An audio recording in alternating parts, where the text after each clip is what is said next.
안녕하세요. 하루 필수 말씀 충전 하필 큐티 주종환입니다. 오늘 함께 나눌 하나님 말씀은 예레미야 30장 1절에서 11절까지 말씀입니다. 주님께서 예레미야에게 말씀하셨다. 주 이스라엘의 하나님이 말한다. 너는 내가 너에게 한 말을 모두 책에 기록하여라. 나 주의 말이다. 보아라, 반드시 그때가 올 터이니 그때가 되면 내가 포로로 잡혀간 나의 백성을 다시 이스라엘과 유다로 데려오겠다. 나 주가 말한다. 내가 그들의 조상에게 준 땅으로 그들을 돌아오게 하여 그들이 그 땅을 차지하게 하겠다. 하나님은 그때를 준비하고 계십니다. 그때가 오게 되면 포로로 잡혀간 나의 백성이 이스라엘과 유다로 돌아오게 될 거다 말씀하십니다. 그들은 그 돌아옴을 경험하게 될 거예요. 하나님이 그토록 이스라엘 백성들에게 돌아오라 라고 호소하셨던 것을 기억해 보면 그들이 돌아오는 것을 경험하는 그때를 고대하고 바라고 기다리는 것은 굉장히 뼈아픈 일이 아닐 수 없습니다. 그들은 돌아왔으면 이 포로기를 경험하지 않아도 됩니다. 그런데 그들이 돌아오지 않았기 때문에 이 돌아옴을 경험할 수밖에 없는 상황에 몰리게 된 거죠. 그런데 이 돌아옴을 일으키는 그 주체가 곧 하나님이시라는 사실을 놓치면 안 됩니다. 이스라엘이 돌아오기 위해서 하나님께서 그들에게 가셔서 그들과 함께 약속의 땅으로 돌아오십니다. 모든 주도권이 하나님께 있는 거죠. 이미 부패해버린 이스라엘은 사실 돌아올 수 있는 가능성이 사라진 상태일 수 있습니다. 그들은 회개할 생각도 하지 못할 수 있고 오로지 하나님께서 일하셔서 그들을 돌아오게 만드실 겁니다. 그리고 그것을 위해서 기꺼이 하나님은 그들 속으로 들어가실 겁니다. 이스라엘은 그때를 간절히 기다릴 수밖에 없습니다. 이 말씀은 주님께서 이스라엘과 유다를 두고 일러주신 말씀이다. 나 주가 말한다. 무서워서 울부짖는 소리가 들려온다. 평화는 없고 폭력뿐이다. 너희는 남자도 해산을 하는지 물어보아라. 어찌하여 남자들이 모조리 해산하는 여인처럼 배를 손으로 움켜잡고 있으며 모두 얼굴빛이 창백하게 변하였느냐. 슬프다 그날이여. 무엇과도 비교할 수 없는 무서운 날이다. 야곱이 당하는 환난의 때이다. 그러나 야곱은 구원을 받을 것이다. 그런데 이스라엘이 돌아오게 되는 그 때는 매우 두렵고 무서운 고통의 시간이라고 그려집니다. 무서워서 울부짖는 무자비한 폭력이 행사되는데 그 고통이 마치 남자조차 해산하는 고통처럼 당하게 되리라고 경고됩니다. 어떤 것과도 비교할 수 없는 무시무시한 날, 환난의 때가 바로 그때입니다. 그런데 그 환난의 때에 야곱이 구원을 받게 될 것이다 라고 하나님께서 말씀하시는 거죠. 이 구원의 구조가 쉽게 빠르게 이해되는 것은 아닙니다. 그럼에도 우리는 참된 구원 이전에 항상 어떤 고난의 때가 선행된다는 점을 살펴볼 수 있습니다. 고난 후에 회복과 소망의 때가 오는 거죠. 우리는 계시록을 역사적 사건의 흐름으로 이해하게 되면 우주의 마지막 때조차도 고통과 아픔 후에 모든 것이 새롭게 되는 때가 오는 것처럼 그려지는 것을 우리가 보게 됩니다. 물론 그렇게 읽지 않더라도 죽음이라고 하는 끔찍하고 고통스러운 과정이 지나가야 부활이 경험된다라고 하는 것은 당연한 이야기입니다. 이것을 인식하지 못하고 외면할 때가 얼마나 많은지 생각해 보게 되는 것 같습니다. 이스라엘에게 구원의 때, 약속의 땅을 다시 차지할 수 있게 되는 때는 반드시 그 고통스러운 순간과 과정들이 지나가야만 합니다.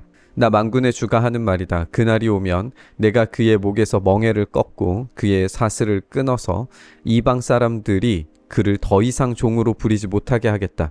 그러면 그들이 나 주를 자기들의 하나님으로 섬기며 내가 그들에게 일으켜줄 다윗의 자손을 자기들의 왕으로 섬길 것이다. 분명한 것은 그때 그 날은 결코 비참한 고통과 아픔만으로 끝나지 않는다는 거죠. 우리 주님께서 예비하신 참된 자유와 만족의 시간이 다가오게 될 겁니다. 그날이 오면 멍에가 꺾이고 사슬이 끊기고 종에서 자유한 자가 될 겁니다. 또 적법한 왕이 다시 등장하게 될 텐데 그날이 왔을 때 이스라엘은 그 적법한 왕을 섬기게 될 겁니다. 우리는 이전의 본문에서 여호야긴이 포로로 사로잡혀 갔고 그곳에서 신원이 회복되어서 왕의 상에서 밥을 먹게 되었다라고 하는 이야기를 언급한 적이 있습니다. 이렇게 신원이 회복된 포로가 된 왕의 모습은 하나님께서 얼마든지 그를 통하여서 적법한 왕을 주실 수 있다라고 하는 사실을 보여줍니다. 이 고통의 순간이 끝날 때에 그 적법한 왕이 어떻게 등장할지에 대해서 기대해야 되는 거죠.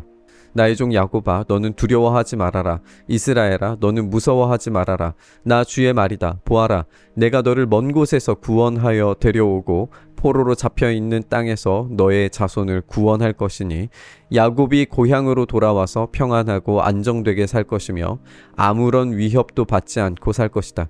내가 너에게로 가서 너를 구원하겠다.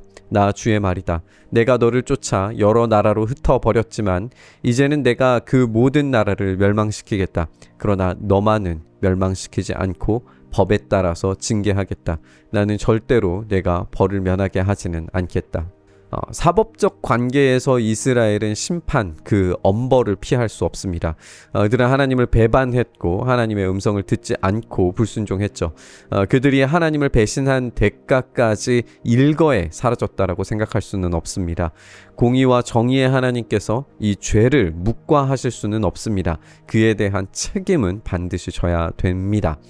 하지만 그 벌이 무한한 크기로 확장되지 않는다는 점을 우리가 살펴보게 되는 겁니다. 그들이 당해도 쌀만한 하나님에 대한 반대와 반역들에 대해서 마땅한 심판을 내리신 후에 기꺼이 약속된 땅으로 돌아오게 만드실 겁니다. 주변의 국가들이 망하고 사라져가는 그 멸망의 도선에 있다고 하더라도 이스라엘만큼은 살아남게 될 겁니다. 우리는 그때 적법한 왕께서 당하신 그 끔찍하고 고통스러운 이야기 그리고 그분의 신원되심의 이야기를 예수님을 통해서 발견하게 됩니다. 우리 주님은 해산의 고통보다 더한 고통으로 슬픔의 날을 맞으실 겁니다. 우리 주님께서 고통당하신 바로 그 날은 끔찍한 아픔과 재앙의 날이었습니다. 해가 어두워지고 빛이 그 영향력을 잃어버린 날이었죠. 그런데 동시에 바로 그 십자가의 날이 부활의 조건이었습니다. 죽어야 다시 살아남을 증명하실 수 있었던 거예요. 완전히 부패한 이스라엘이 돌아올 수 있는 이유는 그들 속으로 하나님께서 가셨기 때문인 것과 마찬가지로 완전히 부패한 우리가 구원받을 수 있는 이유는 우리 속으로 하나님께서 직접 오셔서 그 구원의 일을 직접 해주셨기 때문입니다.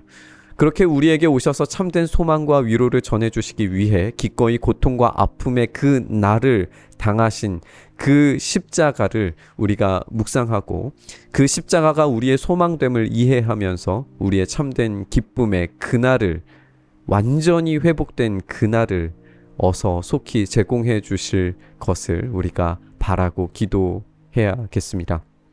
그때가 그 아프지만 영광스러운 날, 고통스럽지만 회복된 날, 죽었지만 부활의 날을 소망하고 기대하는 그 믿음을 이미 예레미야를 통하여서 우리에게 가르치고 계십니다. 그렇다면 우리는 그 마지막 그 날을 기대해야 되는 줄 믿습니다. 그 날을 우리가 바라보고 소망하면서 반드시 제공해 주실 그 날을 우리가 기대하며 주님께 기도하면서 우리 묵상의 자리로 나아가시죠. 주님, 그 날을 우리가 속히 오기를 기대하고 바랍니다.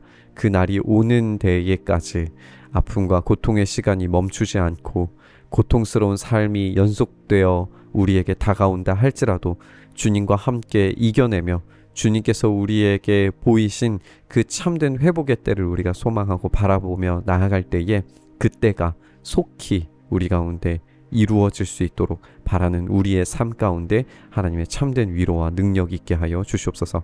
그 날을 오늘 고대하고 바라고 기대하며 간구하오니 주여 속히 오시옵소서. 그 일행하실 줄 믿으며 우리 주님 예수님 이름으로 기도드리옵나이다. 아멘.